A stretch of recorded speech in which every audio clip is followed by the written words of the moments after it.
ప్రేక్షకులకు నమస్కారం. శ్రీ బ్రహ్మపదం కార్యక్రమానికి స్వాగతం. ఈనాటి మన కార్యక్రమంలో మనతో పాటు ఉన్నారు బ్రహ్మంగారి ఉపాసకులు, కాలజ్ఞాన తత్వ బ్రహ్మ, ప్రాచీన సంఖ్య మరియు గవ్వ ప్రశ్న శాస్త్ర నిపుణులు డాక్టర్ కృష్ణమాచార్యుల గారు. గురుగారితో మాట్లాడాలి అనుకున్నవారు చక్కగా స్క్రీన్ మీద నెంబర్స్ నోట్ చేసుకోండి. మరి గురుగారు మీ అందరి సమస్యలకి చక్కటి పరిష్కార మార్గం అందించడానికి సిద్ధంగా ఉన్నారు. కార్యక్రమాన్ని మొదలు పెడదామా? నమస్కారం గురుగారు. నమస్కారం తల్లి. జై వీరబ్రహ్మ, జై గోవింద బాంబ జై. గురుగారు, ఈసారి ఆదివారం అమావాస్యకి ముఖ్యంగా మన పీఠంలో ఎటువంటి కార్యక్రమాలు నిర్వహిస్తారు? ప్రశస్తవంతంగా అమావాస్య లాంటి శూన్యతిథికి కొన్ని ప్రత్యేకమైనటువంటి అంశాల గురించి మనం మాట్లాడుకుంటాం. ప్రకృతిలో నిబిడీకృతమైనటువంటి నకారాత్మకమైనటువంటి శక్తులు మన మీద ఉన్నప్పుడు వాటి ప్రభావాన్ని తొలగించుకోవడానికి అమావాస్య చక్కగా ఉపయోగపడుతుంది. ప్రత్యేకించి అమావాస్య ఆదివారం గురించి అనాదిగా మనందరికీ కూడా తెలిసిందే, అరుదుగా వస్తూ ఉంటుంది.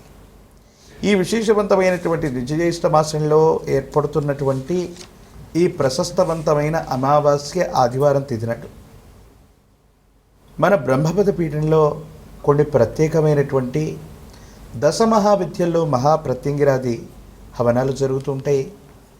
గురుదేవులు వీరబ్రహ్మేంద్ర స్వాముల వారి యొక్క విశేషవంతమైనటువంటి మహాద్వాదశాక్షరి మంత్రం చేత సంపుటీకరణ చేయబడ్డటువంటి పాశుపత హవనం అమావాస్య ఆదివారం పూట ప్రశస్తవంతంగా మహిమాన్వితమైనటువంటి దక్షిణ కాశీ పుష్పగిరి క్షేత్రంలోని రుద్రపాదంలో ఖచ్చితంగా అపర సమయంలో ఆ పరమేశ్వరుడి యొక్క రుద్రపాదానికి మహిమాన్వితమైనటువంటి నారికేల జలాలతో అద్భుతమైనటువంటి అభిషేకం కూడా జరుగుతుంది. అందరూ కూడా ఇందులో పాల్గొనవచ్చు. ఒక కాల్ చూద్దాం గురుగారు. హలో. నమస్తే మేడం. అమ్మా నమస్కారం, మీ పేరు?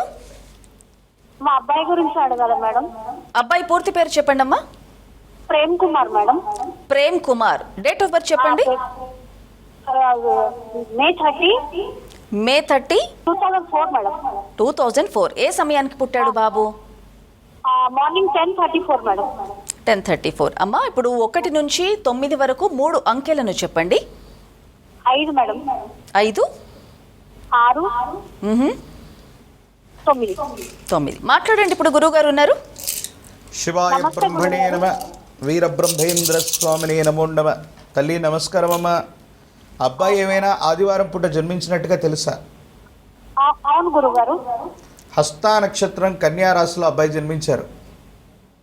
అవును గురుగారు. అబ్బాయికి సంబంధించినటువంటి ఉన్నతమైనటువంటి విద్య, అబ్బాయికి సంబంధించిన ఉద్యోగం, ఆరోగ్యపరమైన అంశాలు, పిల్లవాడి యొక్క భవిష్యత్తు గురించి మీరు తెలుసుకోవాలన్న ఆలోచన మనసులో ఉన్నది. అవును గురుగారు. ఏం తెలుసుకోవాలా మా అబ్బాయి గురించి? ప్రధానంగా అబ్బాయికి కొంచెము స్ట్రెస్ లో ఉన్నారు గురుగారు. ఎందువల్ల అవుతుంది గురుగారు? అబ్బాయి కొంచెం ఆరోగ్యం బాగుండట్లేదు. కెరియర్ కూడా కొంచెం ఆలోచన వేరే ఉంది అబ్బాయికి గురుగారు. ఆయన ఉన్నతంగా ఎదుగుతాడా? ఉన్న ఉద్యోగంలోనే ఉంటాడా లేకపోతే ఇంకా వేరే ఏదైనా చేస్తాడా గురుగారు? ఆరోగ్యం మాత్రం బాగాలేదు అబ్బాయికి. చెప్తాను. శివాయ బ్రహ్మణే నమ, వీరబ్రహ్మేంద్ర స్వామినే నమో నమ. వచ్చినటువంటి ఫలితం 8. శని భగవానుడికి సంబంధించినటువంటి ఫలితం. అష్టమ స్థానం అనగానే మన ఆయుష్కు సంబంధించినటువంటి స్థానం. పిల్లవాడికి సంబంధించినటువంటి ఉన్నతమైన స్థితిగతులతో పాటు ఆరోగ్యపరమైనటువంటి అంశాల మీద ప్రధానమైనటువంటి ప్రభావం ఉంది అనే కంటే కూడా అబ్బాయి డిప్రెస్ అవుతున్నాడు. కొన్ని విషయాల్లో తనకు నచ్చనటువంటి జీవన విధానం లభించడమో, తాను అనుకున్నది జరగట్లేదన్నటువంటి భావన మానసికమైనటువంటి ఆందోళనకు కారణం అయ్యేటువంటి అంశం. ప్రత్యేకించి ప్రశ్నాశాస్త్రాన్ని అనుసరించి వచ్చినటువంటి 8 ఈ శని భగవానుడి యొక్క అంకె. నేను ఒంటరిగా ఉండిపోవాలి, ఎవరితో కూడా కలివిడిగా మాట్లాడకూడదు, ఒకే గదికి పరిమితమైపోయి ఉండటం, తన మనసులో ఉన్నటువంటి భావనలు ఎవరితో పంచుకోకపోవటం, ఈ విధమైనటువంటి స్థితిగతుల్లో కూడా పిల్లవాడు ఉండేటువంటి అవకాశం ఉంది. గ్రహగతులే కారణం కావటమే కాదు, కానీ కొన్ని పరిస్థితుల్లో ఎవరివైనా అంతిమ సంస్కారాల్లో పాల్గొని రావటం, వెళ్ళకూడని ప్రదేశాలకు వెళ్ళి రావటం వల్ల కొన్ని పీడలు శరీరాన్ని ఆవహించినప్పుడు వ్యక్తులు ఇలాగ ప్రవర్తన చేస్తారు. తీవ్రమైనటువంటి శోకంలో బాధలో ఉంటారు. ఎవరితో కూడా వాటిని పంచుకునేటువంటి ప్రయత్నం జరగదు. చేస్తున్న ఉద్యోగం, వృత్తి, వ్యాపారం వీటన్నిటిని కూడా తృణప్రాయంగా భావన చేస్తుంటారు. విధి నిర్వహణ కూడా సరిగ్గా చేయలేని పరిస్థితి.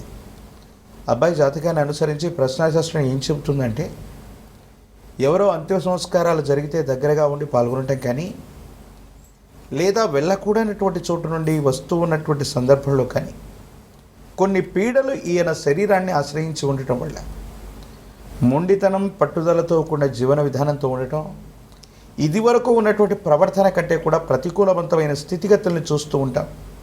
వెంటనే మనకు అమావాస్య గడియలు దగ్గరలో ఉన్నాయి.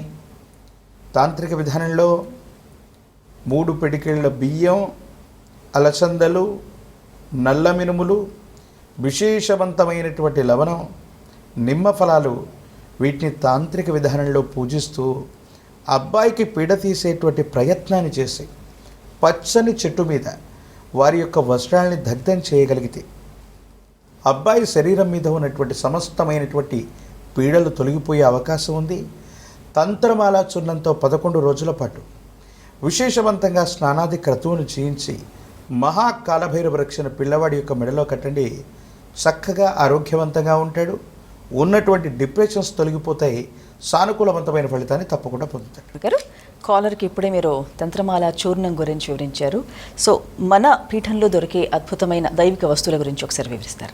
విశేషించి మన పీఠంలో ఉన్నటువంటి అద్భుతమైనటువంటి దైవిక వస్తువుల్లో తంత్రమాల చూర్ణం చాలా ప్రధానమైంది. గురుదేవులు వీరబ్రహ్మేంద్ర స్వాముల వారి యొక్క దివ్యమైనటువంటి ఉపాసన ఫలితంగా మహాద్వాదశాక్షరి మంత్రాన్ని సంపుటీకరణ చేసి పౌర్ణమి, అమావాస్యలు, ప్రత్యేకించి గ్రహణ సందర్భంలో విశేషవంతమైనటువంటి హవనం తయారు చేసినటువంటి తర్వాత వచ్చినటువంటి చూర్ణమే తంత్రమాల చూర్ణం.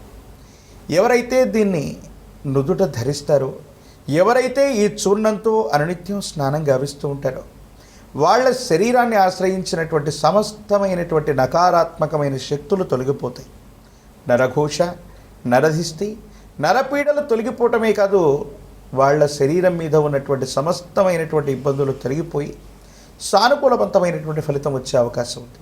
అలాగే మన పీఠంలో కుబేర లక్ష్మీ తైలం 108 కంటే దివ్యమైనటువంటి ఔషధుల చేత, వనమూలికల చేత సంపుటీకరణం చేయబడి మిశ్రమం చేయబడినటువంటి అద్భుతమైనటువంటి దీపారాధన నూనె విశేషవంతమైనటువంటి కుబేర లక్ష్మీ తైలం. ఎవరైతే అనునిత్యం కుబేర లక్ష్మీ తైలంతో దీపారాధన చేస్తూ ఉంటారు, అది వ్యాపార సముదాయం అవ్వచ్చు, గృహ సముదాయం అవ్వచ్చు, మీరు చేస్తున్న ప్రతి పనిలో విఘ్నాలు తొలగిపోతాయి. విశేషవంతమైనటువంటి ధనాకర్షణ, జనాకర్షణని మీరు తప్పకుండా పొందే అవకాశం కనిపిస్తుంది. కాలర్ చూద్దాము. హలో. హలో, నమస్తే అండి, మీ పేరు? నా పేరు రాజు అండి. రాజు గారు, ఎవరి గురించి అడగాలనుకుంటున్నారు? నా గురించేనండి. నా పేరు రాజు. మీ పూర్తి పేరు రాజుయేనా? అప్పల రాజు అండి. డేట్ ఆఫ్ బర్త్ చెప్పండి. డేట్ ఆఫ్ బర్త్ 56 అండి. 2/3/56, 2/3/56, 1956. ఏ సమయానికి పుట్టారో గుర్తుందా? ఉదయం 9 అండి. ఉదయం 9. ఓకే రాజుగారు, ఇప్పుడు 1 నుంచి 9 వరకు 3 అంకెలు చెప్తారా? 2, 5, 8. మాట్లాడండి ఇప్పుడు గురుగారితో. గురుగారు నమస్తే. శివాయ బ్రహ్మణే నమ, వీరబ్రహ్మేంద్ర స్వామినే నమో నమ. జై వీరబ్రహ్మ, జై గోవిందమాంబ జై. రాజుగారు నమస్కారం అండి. అయ్యా, మీరు శుక్రవారం పూట ఏమైనా జన్మించినట్టుగా తెలుసా? అవును సార్. అవునండి. విశాఖ నక్షత్రం, తులారాశిలో మీరు జన్మించారు. అవునండి. ప్రశ్నాశాస్త్రాన్ని అనుసరించి వచ్చినటువంటి ఫలితం 5. ఇది బుధుడికి సంబంధించినటువంటి ఫలితం. ఆర్థికపరమైన అంశం, ఆరోగ్యపరమైనటువంటి స్థితిగతులు, కుటుంబపరమైనటువంటి అంశానికి సంబంధించిన ఒక విషయం, అలాగే ఒక ముఖ్యమైనటువంటి విషయంలో ఏ ఫలితం వస్తుందో ఏమిటోనన్న ఆందోళన, అంటే మానసికమైన సంఘర్షణ, ఇవి మీ మనసులో ఉన్నాయి. వీటి గురించి ఏదైనా తెలుసుకోవాలనుకుంటున్నారా? అవునండి. ఏం తెలుసుకోవాలి రాజుగారు ప్రధానంగా మీ గురించి? అదే, ఇప్పుడు కుటుంబ పరిస్థితి, పిల్లల యొక్క వివాహం లేదండి. ఎంత ప్రయత్నించినా. ఎస్. పెద్ద బాబు 32, 33 వచ్చినాయి. సరిగా వివాహాలు వచ్చి వెనక్కి వెళ్ళిపోతున్నాయి. శివాయ బ్రహ్మణే నమ, వీరబ్రహ్మేంద్ర స్వామినే నమో నమ. ప్రశ్నాశాస్త్రాన్ని అనుసరించి వచ్చినటువంటి ఫలితం 5. ఇది బుధుడికి సంబంధించినటువంటి ఫలితం. బుధుడిని ప్రశ్నాశాస్త్రంలో కుమారుడు, అమాత్యుడు, తత్సమానమైనటువంటి పదాలతో చెప్తూ ఉంటారు. 5 అన్నటువంటి భావం సంతానపరమైనటువంటి భావంగానే మనకు తెలుసు. వారి యొక్క జీవన గమనంలో కుటుంబపరమైనటువంటి అంశాలకు సంబంధించి తన గర్భవాసాన జనించిన సంతతి వాళ్లకు సంబంధించినటువంటి కొన్ని బరువు బాధ్యతల్ని పూర్తి చేద్దామన్నటువంటి ప్రయత్నాన్ని కొనసాగిస్తున్న పనులు అవ్వకపోవటం, ఆలస్యం అవుతుండటం, 7-10 వయసు వస్తున్న ఇంకా జీవితానికి సంబంధించి కొన్ని పూర్తి చేయలేకపోతున్నాను, ఇంకా పరిగెడుతూనే ఉన్నాం, పిల్లలు ఇంకా స్థిరపడట్లేదు అన్నటువంటి భావన కలగడానికి కారణం ఏమిటో అర్థం కావట్లేదు. ఇందాక చెప్పినట్టుగానే గతంలో మనం చెప్పుకున్న మళ్ళీ చెప్తున్నాను, వారసత్వ సంబంధమైనటువంటి పరిస్థితులు, కుటుంబానికి మూలమై ఉన్నటువంటి పురుషులు అంటే మీ గోత్రనామాలకి సంబంధించిన పూర్వీకులు ఎవరో గతించిపోతే వాళ్ళ అంతిమ సంస్కారాలు సరిగ్గా జరగకపోవటం కానీ, లేదా వాళ్ళ అంతిమ సంస్కారాల్లో మన కుటుంబ సభ్యులు పాల్గొనలేకపోవటం కానీ, పితృ సంబంధమైనటువంటి స్థితిగతులు కొన్ని ఇబ్బందులకు కారణమవుతూ ఉన్నాయి. పరమ ప్రశస్తవంతమైనటువంటి అమావాస్య లాంటి పర్వదినం రోజు పుష్పగిరిలోని రుద్రపాదాభిషేకాన్ని చేయించటం అత్యంత అనుకూలవంతమైన పరిస్థితులకు కారణమవుతుంది. వివాహ జీవితానికి సంబంధించి పిల్లవాడి యొక్క జాతకంలో ఉన్నటువంటి ఇబ్బందులు తొలగిపోవటానికి అరటి చెట్లు అంటే కదలి వివాహాన్ని జరిపించి దాన్ని సమూలంగా పెకిలించి వేసి నీటిలో నిమజ్జనం చేసి కన్యా పాశుపత మంత్రాన్ని గనక క్రోడీకరించి ఈ విధి విధానాన్ని చేస్తే అబ్బాయికి వేగవంతంగా వివాహం అవుతుంది. కుటుంబపరమైనటువంటి అంశాల్లో మీ మనసు నిండా అనుకున్నది జరగట్లేదన్నటువంటి భావన ఏదైతే ఉందో అది తప్పకుండా తొలగిపోయే అవకాశం కనిపిస్తుంది. మరో కాల్ చూద్దాం గురుగారు. హలో, ప్రభావతి నా పేరు. ప్రభావతి గారు, మీ గురించేనా? మా బాబు గురించి. మరి పాపకు డేట్ ఆఫ్ బర్త్ అలాగే పూర్తి పేరు చెప్తారా? చెప్తాను. ఆ పూర్తి పేరు చెప్పండి. నాగ విజయ్ కుమార్ అండి. నాగ విజయ్ కుమార్. అవునండి. డేట్ ఆఫ్ బర్త్ చెప్పండి. నవంబర్ 3, 2003. నవంబర్ 3, 2003. ఏ సమయానికి పుట్టాడు? సాయంత్రం 5 గంటలకు. ఓకే అమ్మా, 1 నుంచి 9 వరకు 3 అంకెలని చెప్పండి ఇప్పుడు. 2, 2, 6, 2, 6, 9. 9. మాట్లాడండి ఇప్పుడు గురుగారితో. గురుగారు నమస్తే అండి. నమస్కారం తల్లి. శివాయ బ్రహ్మణే నమ, వీరబ్రహ్మేంద్ర స్వామినే నమో నమ. జై వీరబ్రహ్మ, జై గోవిందమాంబ జై. తల్లి, అబ్బాయి సోమవారం పూట జన్మించినట్టుగా తెలుసా? తెలుసు కానీ గురుగారు నక్షత్రం తెలియదు గురుగారు. శతభిష నక్షత్రం కుంభరాశిలో అబ్బాయి జన్మించాడమ్మా. ప్రశ్నాశాస్త్రాన్ని అనుసరించి వచ్చినటువంటి ఫలితం 4. విద్యా సంబంధమైన స్థితిగతులు, ఉద్యోగం, భవిష్యత్తు, ఆరోగ్యం, అలాగే ఇతడి యొక్క భవిష్యత్తుకు సంబంధించిన కొన్ని ముఖ్యమైనటువంటి అంశాల గురించి మీ మనసులో ఏవైనా ప్రశ్నలు ఉన్నాయా? అదే భవిష్యత్తు ఎలా ఉంటుంది గురుగారు అబ్బాయిది, అదే అర్థమవుతలేదు. శివాయ బ్రహ్మణే నమ, వీరబ్రహ్మేంద్ర స్వామినే నమో నమ. ప్రశ్నాశాస్త్రాన్ని అనుసరించి వచ్చినటువంటి ఫలితం 4. రాహు సంబంధమైనటువంటి ఫలితం. ప్రత్యేకించి జాతకుడు శతభిష నక్షత్రం కుంభరాశిలో జన్మించాడు. వీటిని క్రోడీకరించుకొని చూసుకుంటే విద్యా సంబంధమైనటువంటి అంశాల పట్ల రాహు సంబంధమైనటువంటి ప్రభావం వల్ల ఏకాగ్రత తప్పిపోవటం, సరిగ్గా వాటి మీద ఏకాగ్రత క్రోడీకరించలేకపోవటం, ఏకాగ్రత ఉంచకపోవటం వల్ల విద్యా సంబంధమైనటువంటి విషయాల్లో ఏవైనా ఇబ్బందులు కలిగే అవకాశం ఉంది. ఇది పిల్లవాడి యొక్క భవిష్యత్తుకి ఇబ్బంది కలిగించేటువంటి అంశం. కొన్ని విషయాల్లో మొండితనం, తను మళ్ళీ తిరిగి మాట్లాడేటువంటి ప్రవర్తన చేయటం, తల్లిదండ్రులు కుటుంబ సభ్యుల మీద భావోద్వేగపూరితమైనటువంటి చర్యల ద్వారా కొంచెం మనం బాధపడే సంఘటనలు సమీపమైన భవిష్యత్తులో జరిగేటువంటి అవకాశం ఉంది. అయితే తీక్షణమైనటువంటి ఏలినాటి శని, ప్రత్యేకించి ఏకాగ్రత లేకపోవటం, ఈ భావోద్వేగపూరితమైనటువంటి పరిస్థితులు తగ్గిపోవడానికి కాదు. ఒక పంచముఖి రుద్రాక్షని, మహాకాలభైరవ రక్షని పిల్లవాడి యొక్క మెడలో ధరింప చేయండి. పంచముఖి సాక్షాత్తు గురుస్వరూపం.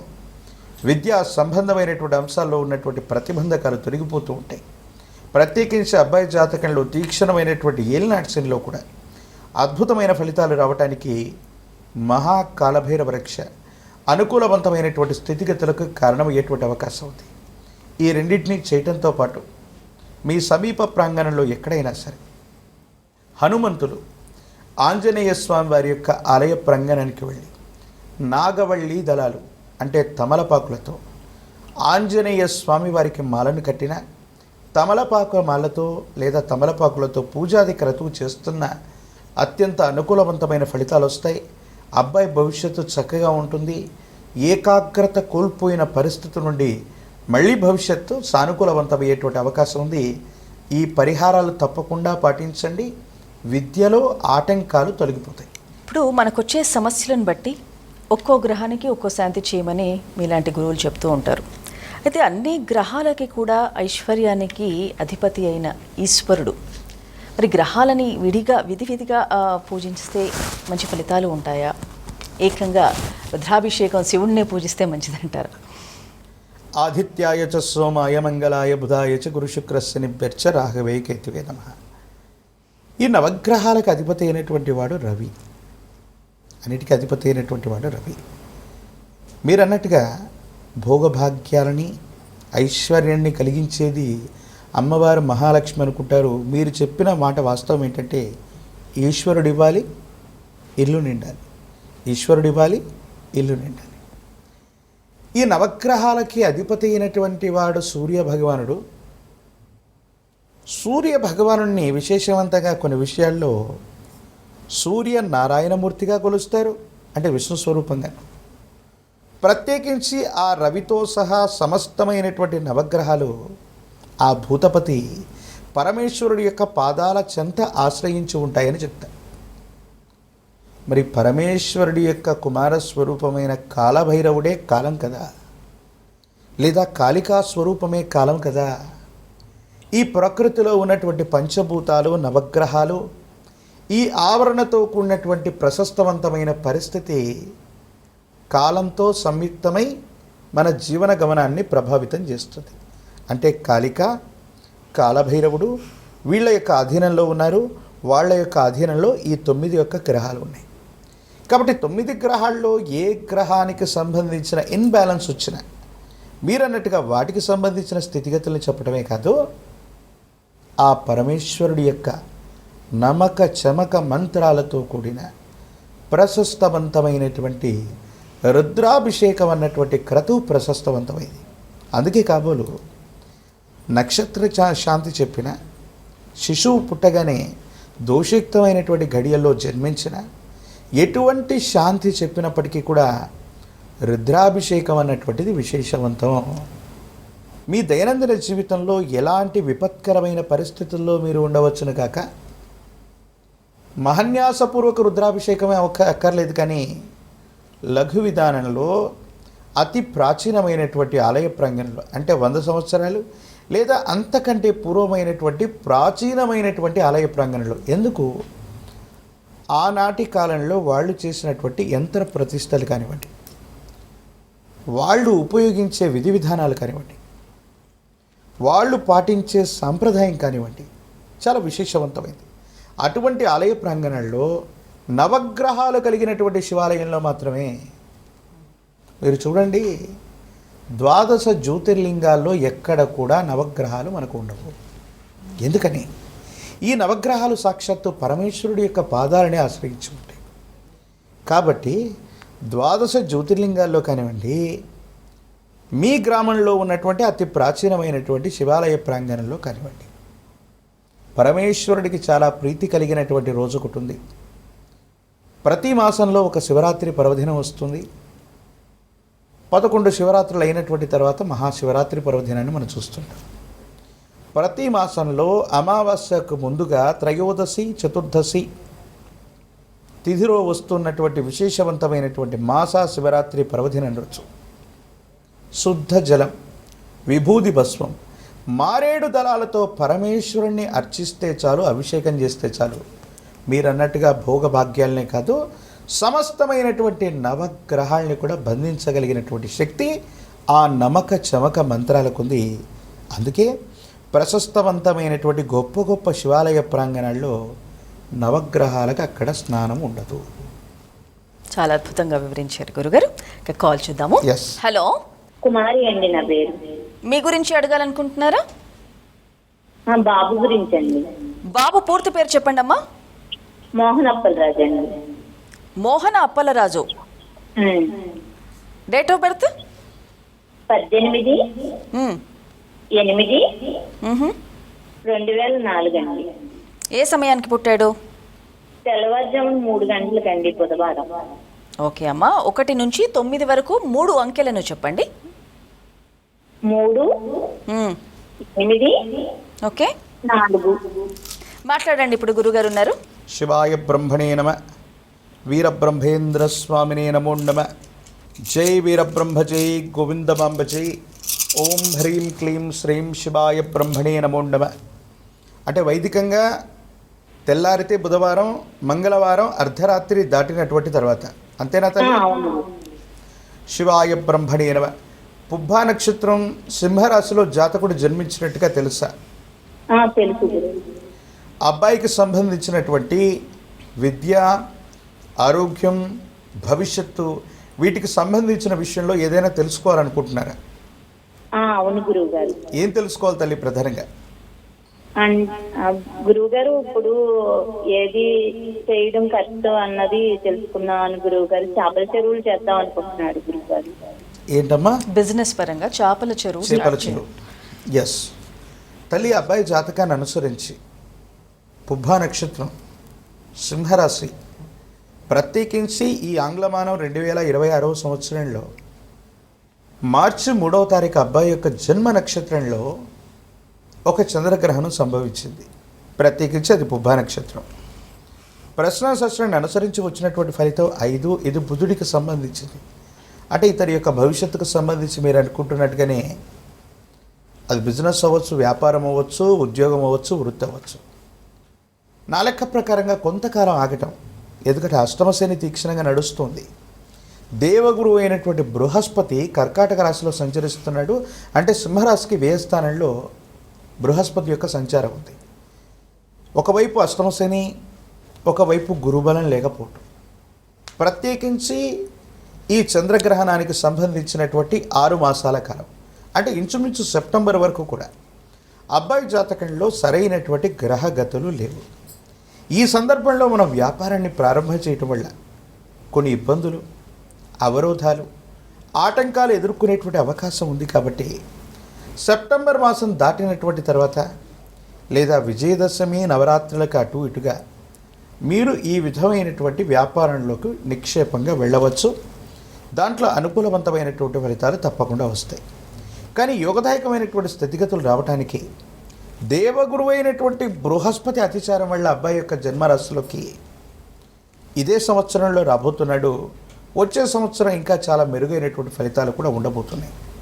బృహస్పతి యొక్క అనుగ్రహం కోసం ప్రశస్తవంతమైనటువంటి గురుదేవతా స్వరూపమైన ఆలయాన్ని లేదా క్షేత్రాన్ని సందర్శించాలి. పరమ ప్రశస్తవంతమైనటువంటి పిఠాపుర క్షేత్రంలోని శ్రీపాదవ శ్రీవల్లభుల వారిని కానీ, గానుగాపురంలోని దత్తాత్రేయ స్వామివారు, కంది మల్లైపల్లె పురసంస్థానంలోని వీరబ్రహ్మేంద్ర స్వాముల వారు, మంత్రాలయంలోని రాఘవేంద్ర స్వాముల వారు, ఇలా విశేషవంతమైనటువంటి గురు పరంపరని అటువంటి క్షేత్రాలని సందర్శన చేసి 3 పౌర్ణిమలు గనక ఇలా విశేషవంతమైనటువంటి క్షేత్రాన్ని సందర్శన చేసి నిద్ర చేయటం వల్ల యోగదాయకమైనటువంటి గురుబలం వస్తుంది. తాను చేయగలిగినటువంటి వృత్తి, వ్యాపార సంబంధమైన అంశాల్లో యోగదాయకమైనటువంటి ఫలితాన్ని తప్పకుండా పిల్లవాడు పొందేటువంటి అవకాశం కనిపిస్తోంది. గురుగారు, ఈనాటి కార్యక్రమంలో శ్రీ బ్రహ్మపదం కార్యక్రమంలో మరి కాలర్స్ అందరికీ కూడా వారి వారి సమస్యలను బట్టి చక్కటి పరిష్కార మార్గాలు తెలియజేశారు. ధన్యవాదాలు.